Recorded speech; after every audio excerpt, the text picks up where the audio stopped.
other officers failed to intervene. The Justice Department has since convicted 4 former Minneapolis police officers for their roles in the death of George Floyd.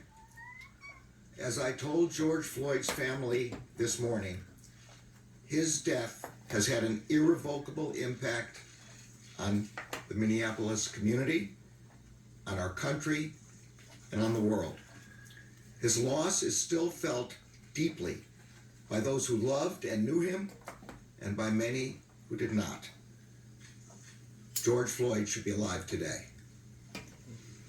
Shortly after I was sworn in as Attorney General, I announced that the Justice Department had opened a separate civil investigation into whether the Minneapolis Police Department, the MPD, and the City of Minneapolis engage in a pattern or practice of unconstitutional or unlawful policing. I am here today to announce the findings of that investigation. I am also announcing that the Justice Department, the City of Minneapolis, and the MPD have agreed in principle to negotiate towards a consent decree. Since opening the investigation, the Justice Department has engaged in a comprehensive review of MPD's policies, training, supervision, and use of force investigations. Our review focused on MPD as a whole, not on the actions of any individual officer.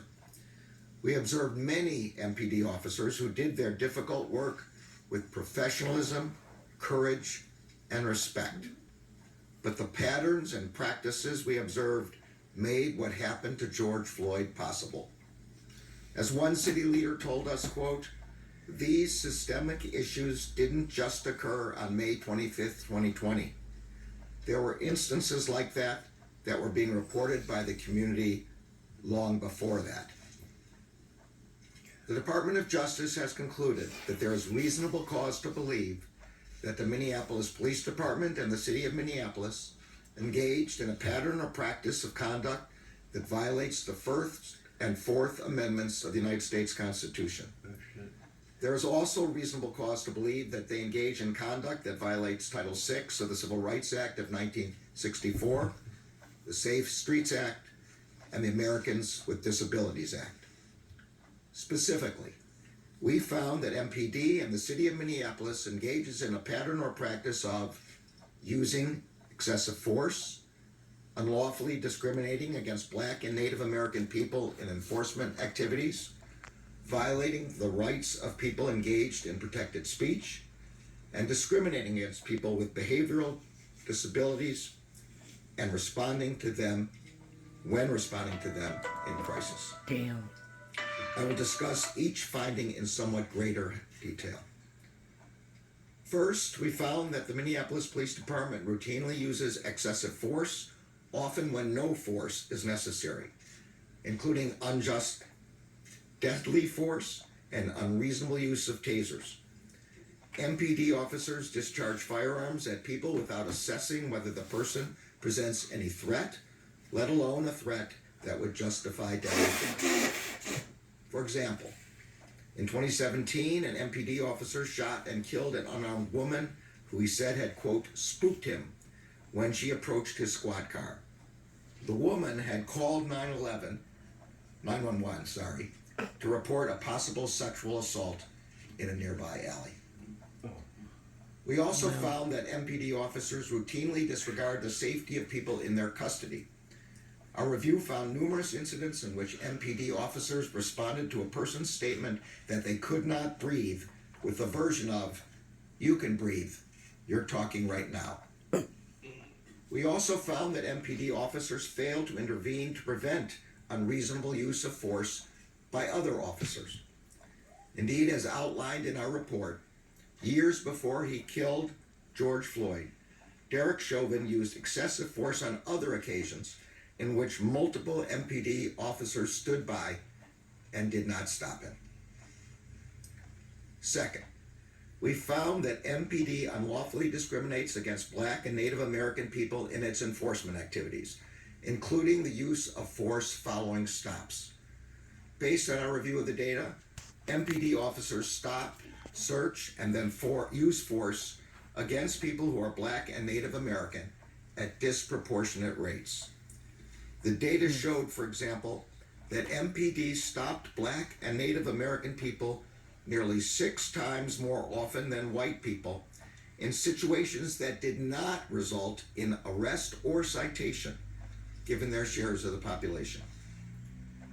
We found several incidents in which MPD officers were not held accountable for racist conduct until there was a public outcry.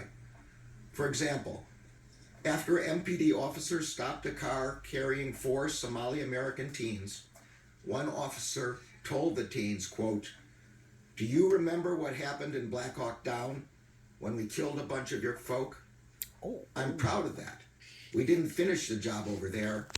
If we had, you guys wouldn't be over here right now." Oh my God. As everyone no doubt knows, this is a reference to the 1990s raid by American Special Forces in Mogadishu. Damn. Such conduct is deeply disturbing, and it erodes the community's trust in law enforcement. Third, we found that MPD violates the rights of people engaged in protected speech, including by retaliating against protesters as well as members of the press. For example, on May 30th, 2020, MPD officers encountered journalists who were sheltering at a gas station. One officer approached a journalist who was filming while holding up his press credential and shouting, "I'm press." The officer forcefully pushed the journalist's head to the pavement, and when the journalist held up his press credential again, an MPD sergeant pepper sprayed him in the face and walked away. Oh my God. Fourth, we found that MPD, along with the city, discriminates against people with behavioral health disabilities when responding to calls for assistance. Assistant Attorney General Clark will discuss these findings in further detail. To the credit of MPD and city leaders, some important changes have already been instituted. Those include prohibiting all types of neck restraints and banning no-knock search warrants. But as the report outlines, there is more work to be done. The Justice Department is recommending 28 remedial measures that provide a starting framework to improve public safety, build community trust, and comply with the Constitution and federal law. As I noted at the outset, in an important step toward reform, the City of Minneapolis and MPD have signed an agreement in principle with the Department of Justice. This agreement commits the city and MPD to work with the Justice Department, the community, police officers, and other stakeholders to address the problems that we have identified.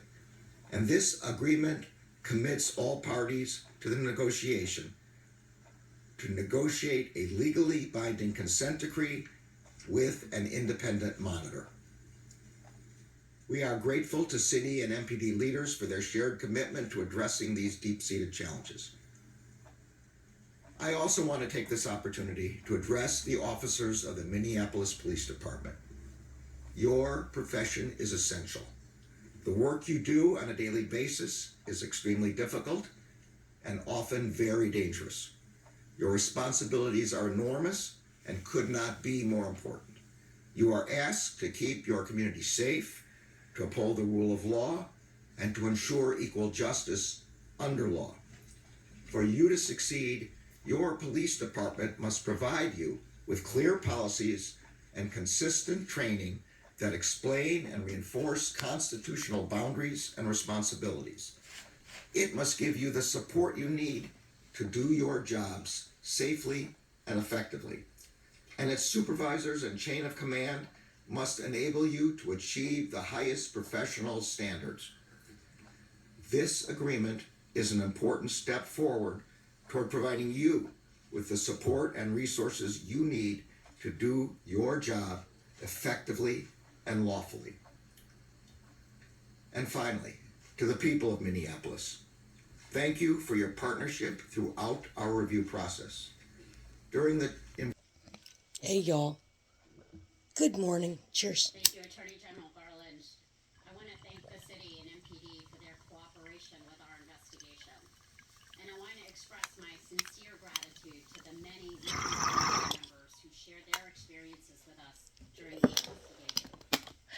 Thank you, Merrick Garland. Following the tragic murder of George Floyd 3 years ago. Okay, listen. And what we found is a pattern or practice of unlawful conduct that has compromised What the Merrick ability to Garland protect said, the people of Minneapolis. I like what he said.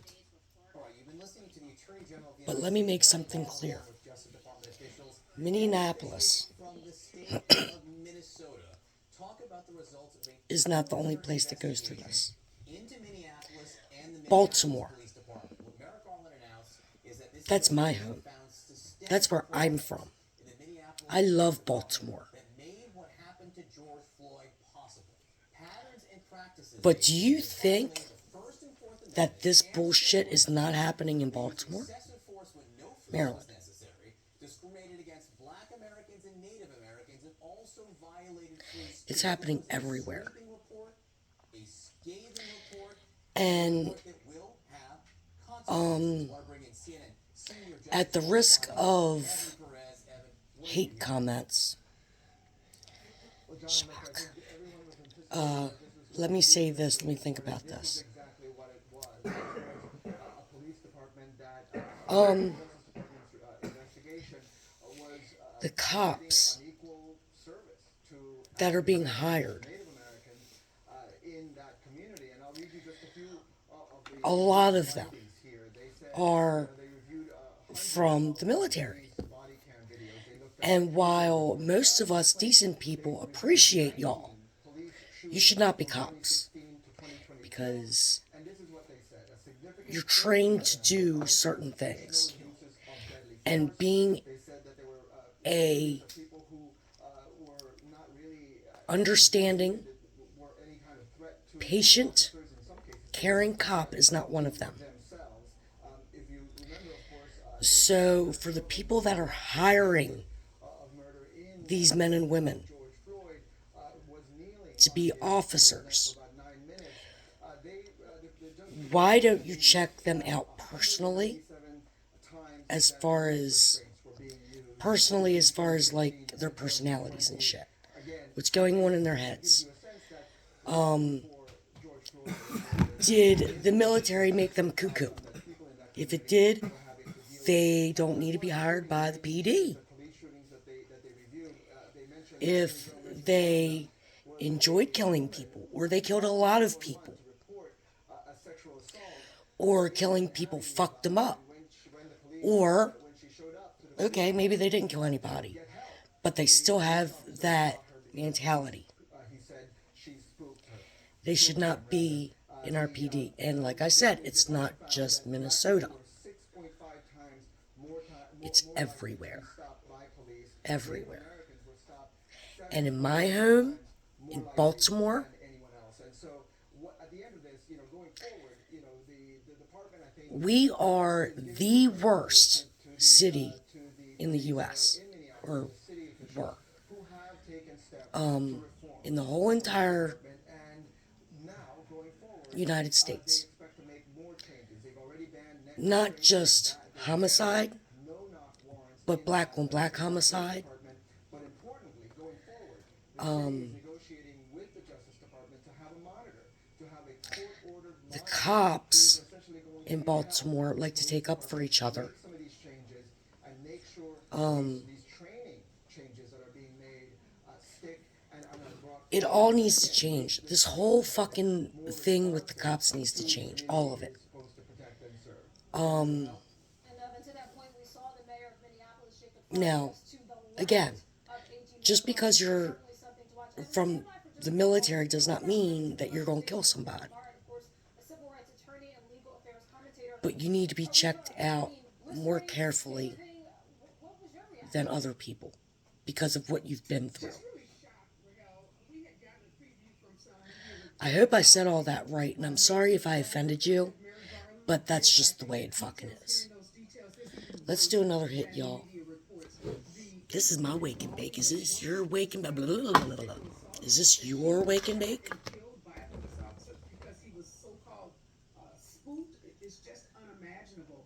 And the excessive force, the racial profiling, the harassment Cops shooting of people African because they're Americans, fucking and spooked. Native Americans in this That's country. not And what your tasers and guns are for. That Derek Chauvin had a history of Cheers. including what he did, the murder that he did with respect to George Floyd. And just hearing these details and Look, y'all. insidiousness that was happening. Y'all need to love and take care of each other, and y'all need to respect each other. Most importantly, before anything else, be respectful to everyone, especially your family, especially your elders. See ya.